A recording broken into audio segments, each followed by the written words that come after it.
Wine, Food and Music, Real Monte l'estate e anche il segno del jazz, tra le iniziative in programma predisposto dall'amministrazione comunale guidata dal sindaco Lillo Zicari.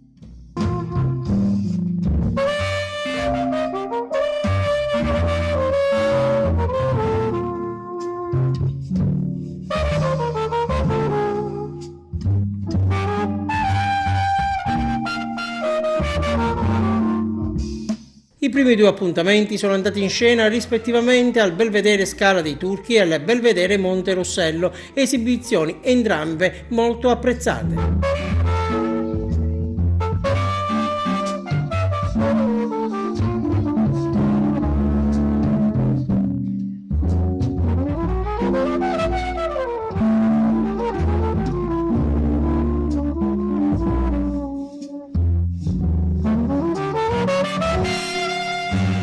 Non solo musica, ma anche degustazioni di wine e food, ultima chiamata per questa estate 2018, domani sera alle 21:30 al Teatro Costa Bianca con Giovanni Mazzarino Trio, special guest Fabrizio Bosso.